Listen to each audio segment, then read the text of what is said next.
Manhattan night ये 2016 की Hollywood crime mystery है। ये कहानी एक औरत की है जिसने अपने पति के मौत का पता लगाने के लिए एक जर्नलिस्ट से अफेयर किया। कहानी काफ़ी सारे गुप्त राज के साथ आती है, लेकिन कहानी को शुरू करने से पहले मेरी आपसे रिक्वेस्ट है कि अगर आपको हमारा एक्सप्लेनेशन पसंद आता है तो वीडियो को लाइक और चैनल को सब्सक्राइब ज़रूर करें। पोर्टर रेन एक मशहूर जर्नलिस्ट है। अलग अलग क्राइम सीन पर जाकर इन्फॉर्मेशन निकालना उसका काम है। उसकी इन्वेस्टिगेशन स्किल्स की वजह से आजकल वो ज़्यादा ही चर्चित है, क्योंकि उसने एक छोटी बच्ची को जंगल से ढूंढ निकाला था, जबकि सारे डिटेक्टिव ये नहीं कर पाए। लेकिन साथ ही पोर्टर को लगता है कि उसकी नौकरी खतरे में है। जिस तरह से टेक्नोलॉजी बढ़ रही है, लगता है लोग अखबार पढ़ना भी छोड़ देंगे। वैसे भी सारी चीज़ें ऑनलाइन हो गई है। लोग छोटी छोटी घटनाओं की वीडियो बना के सोशल मीडिया पे डालते हैं। आज रात न्यूज़पेपर के नए ओनर की तरफ से पार्टी है। हालांकि पोर्टर को इस पार्टी में कोई दिलचस्पी नहीं है। चूँकि उसकी नौकरी के पहले ही लाले हैं, इसलिए उसे पार्टी में जाना पड़ता है। पार्टी में बड़े ही खूबसूरत लड़की से उसका सामना हुआ है। कैरोलिन एक आकर्षक लड़की है। पोर्टर ने कहीं ना कहीं उसे देखा है, लेकिन उसे याद नहीं आ रहा। जब कैरोलिन उसे घूरता हुआ देखती है तो उसके पास आ गई। वो पोर्टर को जानती है। वो उसके आर्टिकल पढ़ा करती है। कैरोलिन चाहती है कि व्रेन उसके पति की मौत का पता लगाए। ये मौत एक रहस्य थी। कैरोलिन का पति साइमन एक मशहूर फिल्म डायरेक्टर था, जिसकी एक बिल्डिंग क्रैश होने से मौत हो गई। इसके बारे में पोर्टर को पता है, जो कि एक ना सुलझा हुआ केस है। इस केस के बारे में पुलिस और सीबीआई ने कड़ी मशक्कत की, लेकिन कुछ भी पता नहीं चला। पोर्टर कुछ बोल पाता, तभी कोई उसे अखबार के नए मालिक से मिलने ले जाता है। वो जिस अखबार कंपनी के लिए काम करता था, उसे अब हॉब्स ने खरीद लिया है। जब कैरोलिन पार्टी से जाने लगी, पोर्टर भी उसके साथ चला जाता है। कैरोलिन के पास साइमन के मौत की इन्वेस्टिगेशन के पुलिस रिपोर्ट है। शायद ये रिपोर्ट उसने चुराए हो। पोर्टर उसे बतलाता है कि ये रिपोर्ट घर पर रखना इल्लीगल है। वो भी ये बात को जानती है, लेकिन उसे बस अपने पति के मौत का कारण जानना है। उसे जानना है कि ये एक दुर्घटना है या किसी की साजिश। पोर्टर जाने लगा तो कैरोलिन उसे उसका नंबर देती है। अगर वो उसकी मदद करना चाहे तो कॉल कर सकता है। पोर्टर एक शादीशुदा आदमी है। उसका घर सिटी में काफ़ी सुरक्षित जगह है। ऐसा इसलिए है क्योंकि वो अपने फैमिली को शहर के खतरनाक घटनाओं से दूर रखना चाहता है। पोर्टर की पत्नी लीसा एक डॉक्टर है और उन्हें एक बेटा और बेटी है। अगले दिन पोर्टर सोच रहा था कि उसे कैरोलिन की मदद करनी चाहिए या नहीं। पल भर के लिए सोचता है कि शायद उसे मदद करनी चाहिए, और कल कैरोलिन ने जो नंबर दिया उस पर कॉल करता है। लेकिन उसे क्या ख्याल आया पता नहीं। वो कॉल को तुरंत काट देता है। जब पोर्टर चॉकलेट खा रहा था, उसके रैपर पर लिखा था कि अवसर बस एक बार ही मिलता है। अपना विचार बदलकर वो कैरोलिन की मदद करने की ठान लेता है। इसके बाद पोर्टर ने इन्वेस्टिगेशन शुरू कर दिया। वो कैरोलिन से पूछता है कि उसकी और साइमन की मुलाकात कैसे हुई। कैरोलिन बतलाती है कि पहले वो मॉडल हुआ करती थी। लॉस एंजलिस छोड़कर वो नई नई न्यूयॉर्क रहने आई थी।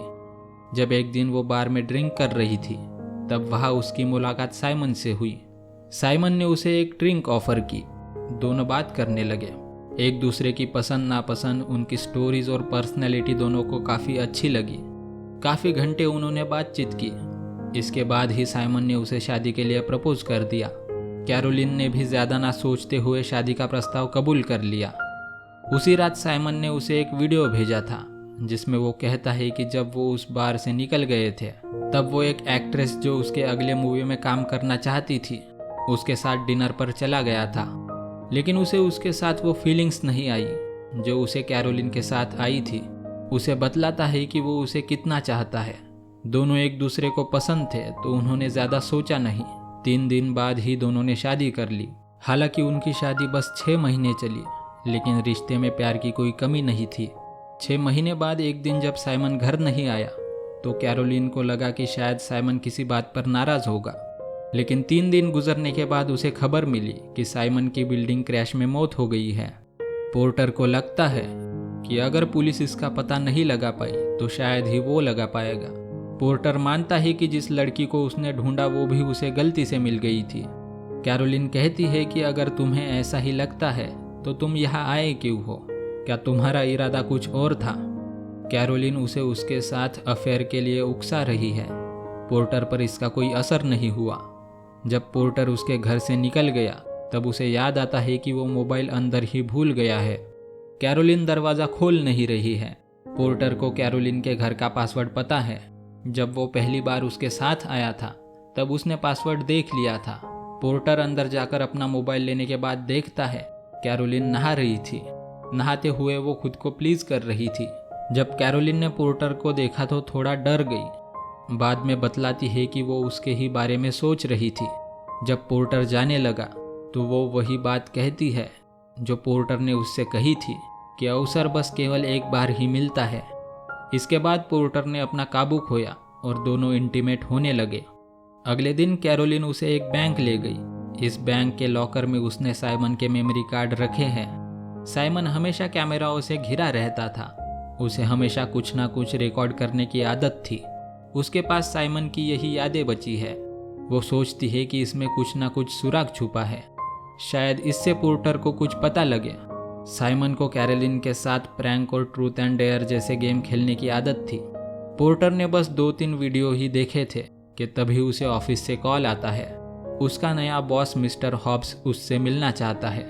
हॉब्स को पता चल गया है कि कैरोलिन का पोर्टर से अफेयर चल रहा है। दरअसल हॉब्स ने कैरोलिन के पीछे काफ़ी दिनों से अपने आदमी लगाए हैं। पोर्टर को बतलाता है कि कैरोलिन के पास उसकी एक प्राइवेट वीडियो है जिससे कैरोलिन उसे ब्लैकमेल कर रही है। हॉब्स चाहता है कि पोर्टर वो वीडियो कैरोलिन से लेकर आए। अगर वो ऐसा नहीं करेगा तो अपनी नौकरी से हाथ धो बैठेगा। इतना ही नहीं, अगर उसकी पत्नी को उसके अफेयर के बारे में पता चलेगा तो वो उसे भी छोड़ देगी। पोर्टर को नौकरी की परवाह नहीं है, लेकिन वो अपनी पत्नी से बहुत प्यार करता है। पोर्टर हॉब्स की बात मान लेता है। अगले दिन पोर्टर बैंक जाकर बाकी के वीडियो देख लेता है। इसमें शायद उसे वो वीडियो भी मिले जो हॉब्स ढूंढ रहा है। खैर उसे इनमें कोई काम का वीडियो नहीं मिला। पोर्टर सीधा कैरोलिन के घर गया। फिर से दोनों में प्यार पनपता है। इसके बाद पोर्टर इस बात का जिक्र करता है कि जिस वीडियो से वो हॉब्स को ब्लैकमेल कर रही है वो वीडियो हॉब्स ने उसे ढूंढने के लिए कहा है। कैरोलिन बतलाती है कि उसने कभी हॉब्स को ब्लैकमेल नहीं किया। असल में वो खुद चाहती है कि पोर्टर उस वीडियो को ढूंढकर उसे दे दे। पोर्टर जानना चाहता है कि आखिर उस वीडियो में है क्या और क्यों हॉब्स और कैरोलिन उसे पाना चाहते हैं। कैरोलिन बतलाती है कि साइमन हमेशा उसके साथ नए नए एक्सपेरिमेंट करता था। एक दिन दोनों ने एक दूसरे को चैलेंज किया। साइमन का टास्क था कि वो किसी मरते हुए आदमी का हाथ पकड़कर वीडियो बनाए और कैरोलिन का टास्क था कि वो किसी अनजान व्यक्ति के साथ हम बिस्तर होकर उसका वीडियो बनाए। जब वो सोच रही थी कि उसे कहाँ जाना चाहिए जहाँ उसे कोई मशहूर आदमी मिले जिसके साथ वो इस चैलेंज को अंजाम दे सके, तभी उस होटल में हॉब्स को देखा और उसके साथ हम बिस्तर होते हुए वीडियो बनाया। यही वीडियो कोई हॉब्स को भेजकर उसे ब्लैकमेल कर रहा है। कैरोलिन की दास्तां सुनकर पोर्टर को लगने लगा है कि इस वीडियो को पाने के लिए कैरोलिन सिर्फ और सिर्फ उसका इस्तेमाल कर रही थी। उसके साथ करीबियां बनाना सिर्फ एक नाटक था। उसे अपने पति के बारे में जानने में कोई दिलचस्पी नहीं है। हालांकि कैरोलिन ये क्लियर करती है कि शुरुआत में तो उसका मनसूख यही था कि इस वीडियो को ढूंढ लिया जाए, लेकिन इन सब में उसे पोर्टर से प्यार हो गया।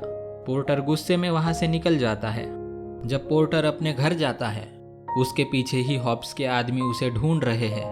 उन्होंने उसे कैरोलिन के घर से निकलता देख लिया था तो उन्हें लगा कि पोर्टर को वो वीडियो मिल गया होगा। उन्होंने पोर्टर की काफ़ी धुलाई की और कल तक वीडियो ढूंढने की धमकी दी है। अब से उसने सोच लिया है कि वो कैरोलिन की कोई मदद नहीं करेगा, लेकिन उसे वो वीडियो हॉब्स के लिए तो ढूंढना ही पड़ेगा, वरना पोर्टर अपनी नौकरी और पत्नी को खो देगा। आज पोर्टर ने साइमन के पिता के बारे में जांच पड़ताल की है। पता चला उसके पिता एक वृद्धाश्रम में रहते हैं।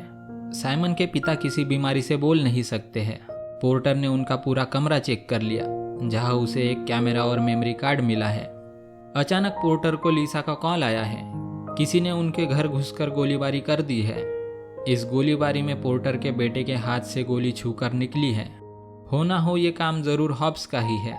पोर्टर इस बात को भली भांति जानता है। लिसा ने भी अपने मायके जाने का फैसला किया है।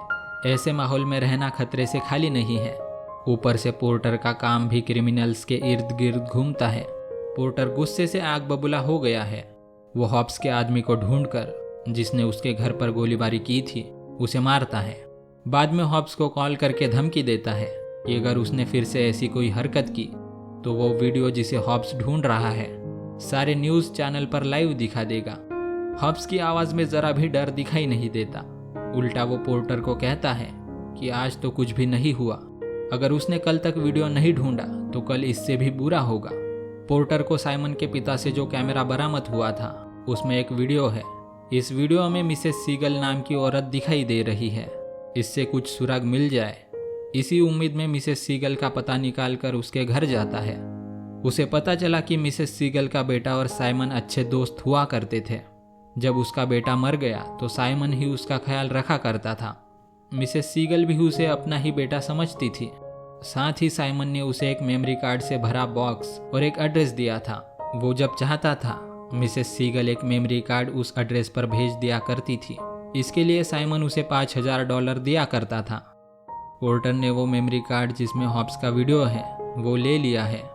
हॉब्स ने उसका एक सीक्रेट कैरोलिन के साथ शेयर किया है। जब हॉब्स 20 साल का था तब उसे एक प्रोस्टिट्यूट से प्यार हो गया था। एक दिन वहाँ के गुंडों ने उन्हें एक साथ देख लिया। उन्होंने हॉब्स को इतना मारा कि इस मारपीट में हॉब्स का प्राइवेट पार्ट घायल हो गया है। इस मारपीट में हॉब्स ने अपनी मर्दानगी खो दी थी।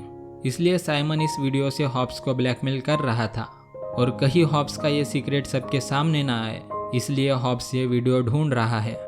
खैर, हॉब्स का ये सीक्रेट सुनकर कैरोलिन को बुरा लगा है। उसके ज़िंदगी में भी ऐसा ही एक हादसा है जिसे वो भी हॉब्स के साथ शेयर करती है। जब कैरोलिन अपनी कहानी सुना रही थी उसकी आवाज़ इतनी कम थी कि कोई उसे सुन नहीं सकता। इसके बाद हॉब्स सिर्फ ओरली कैरोलिन को प्लीज करता है। वीडियो देखने के बाद पोर्टर हॉब्स के पास आकर ये मेमोरी कार्ड उसे सौंप देता है। साथ में उसे ये भी बताता है कि कैरोलिन के पास ये वीडियो नहीं था और ना ही वो उसे ब्लैकमेल कर रही थी। हॉब्स को हमेशा से लगता था कि उसे कैरोलिन ही ब्लैकमेल कर रही है। उसने काफ़ी बार कैरोलिन के घर की तलाशी ली। उसमें उसे काफ़ी चाबियाँ मिली, लेकिन एक चाबी का ताला उन्हें नहीं मिला। उसने ये चाबी पोर्टर को दे दी, शायद पोर्टर को काम आ सकती है। हालांकि पोर्टर को अब इस केस से कोई लेना देना नहीं है, लेकिन वो मानता है कि जो स्टोरी कैरोलिन ने उसे सुनाई है वो सरासर झूठ है। कैरोलिन कुछ तो छुपा रही है। उसे पता करना है कि सच क्या है। वो फिर से उसी उद्ध्वस्त हुई बिल्डिंग के पास जाता है जिसमें साइमन की मौत हुई है। इसी बर्बाद बिल्डिंग के सामने एक दूसरे बिल्डिंग की बेसमेंट है। उसकी ये चाबी थी जो हॉब्स ने दी है। वॉचमैन बतलाता है कि दोनों बिल्डिंग के बेसमेंट सेम ही थे। जब ये बिल्डिंग गिरी थी तब इसकी लिफ्ट बेसमेंट में चली गई थी और पुलिस ने लिफ्ट इसलिए चेक नहीं की क्योंकि बेसमेंट ज़मीन से 20 फीट नीचे है। पुलिस को लगा कि ये सिर्फ लिफ्ट है, इसमें क्या ही हो सकता है। लेकिन जैसा पोर्टर ने साइमन को समझ लिया है, उसे लगता है लिफ्ट में कैमरा तो ज़रूर होगा, और वो सही था। उसने रात भर खोद कर बेसमेंट की लिफ्ट देखी। वहाँ उसे एक कैमरा और मेमोरी कार्ड दिखा। इस कार्ड में साइमन की मौत हुई उस रात का वीडियो है। उस रात कैरोलिन उसके साथ ही थी जब हॉब्स और कैरोलिन इंटीमेट हुए थे और कैरोलिन ने हॉब्स को उसका सीक्रेट सुनाया था। तब से साइमन कैरोलिन का सीक्रेट सुनना चाहता था। इस सीक्रेट के चलते हॉब्स ने कैरोलिन को $1.8 मिलियन का एक घोड़े का खिलौना गिफ्ट किया था। ज़रूर वो सीक्रेट कुछ खास होगा। इसी सीक्रेट को सुनने के लिए साइमन उसे यहाँ ले आया है, जहाँ उसने सारे दरवाजे लॉक किए हैं। लिफ्ट की चाबी बेड के नीचे फेंक दी। कैरोलिन के पैर में भी लॉक लगा दिया और वो चाबी भी उसने निगल ली। साइमन कहता है कि ये बिल्डिंग सुबह टूट जाएगी और अगर उसने वो सीक्रेट कल सुबह तक नहीं बताया तो दोनों इस बिल्डिंग के साथ मर जाएंगे। कैरोलिन उसे वो सीक्रेट बताने के लिए राजी नहीं थी, तो साइमन लिफ्ट नीचे भेजता है। इसी लिफ्ट से कैरोलिन बंधी है। जैसे जैसे लिफ्ट नीचे जाती है, कैरोलिन भी लिफ्ट के साथ घसीटने लगी। जब कैरोलिन गिरने की कगार पर पहुंची तो वो सीक्रेट बताने के लिए मान गई। ये सीक्रेट सुनने के लिए साइमन उसके पास आया। कैरोलिन गुस्से में थी तो उसने साइमन पर उस घोड़े के टुकड़े से वार करती है। शायद वो उसे मारना ना चाहती हो, लेकिन साइमन मर गया है। जैसे कि कैरोलिन के पैर के ताले की चाबी साइमन ने निगल ली थी, कैरोलिन ने उसी टूट चुके घोड़े के टुकड़े से साइमन का पेट चीरकर चाबी निकाल ली और वो वहां से भाग गई। वैसे भी सुबह बिल्डिंग गिरने ही वाली थी। इसी का फायदा उठाकर कैरोलिन ने झूठी कहानी बनाई और वो बच गई। लेकिन ये सब पोर्टर ने ढूंढ लिया है। पोर्टर को लगता है कि आगे चलकर कैरोलिन उसके और उसके पत्नी के बीच आ सकती है। इसके बाद वो कैरोलिन से मिलने गया और इस वीडियो की एक कॉपी उसे दे दी। साथ ही उसे बतलाता है कि अगर आगे चलकर उसने पोर्टर की वाइफ को उनके अफेयर के बारे में बताया तो उसके पास साइमन की मौत का प्रूफ है। वो सीधा ये सबूत पुलिस को दे सकता है। जाते जाते वो कहता है कि क्या तुम वो सीक्रेट मुझे बता सकती हो जो तुम्हारा पति जानना चाहता था। कैरोलिन बतलाती है कि बचपन में उसे घोड़ा बहुत पसंद था। वो उसके सौतेले पिता से हमेशा घोड़ा मांगा करती थी। एक दिन वो उसके कमरे में आया और कहा कि अगर तुम मुझे वो करने दोगी जो मैं चाहता हूँ तो मैं तुम्हें तुम्हारे जन्मदिन पर एक घोड़ा गिफ्ट करूंगा। कैरोलिन का जन्मदिन आया, फिर भी उसे घोड़ा नहीं मिला। जब कैरोलिन ने कहा कि वो ये सब उसकी माँ को बताने वाली है, तब उसके सौतेले पिता ने कहा कि कल उसे एक नया घोड़ा खरीद कर दूंगा। जब वो घोड़ा देखने गई तो उसे डराने के लिए उसने घोड़े को मार दिया। यही वो कहानी है जो कैरोलिन साइमन को नहीं बताना चाहती थी। ये कहानी सुनकर पोर्टर को भी दुख हुआ और वो वहां से चला गया। पोर्टर ने कभी इस केस के बारे में उसकी पत्नी लिसा को नहीं बताया है। वो कभी कभी कैरोलिन को देखने जाया करता है। उसे अपनी नई जिंदगी में देखकर सुकून मिलता है। पोर्टर जिंदगी को बस एक कहानी समझता है, एक लंबी कहानी। इसी के साथ ये कहानी खत्म होती है।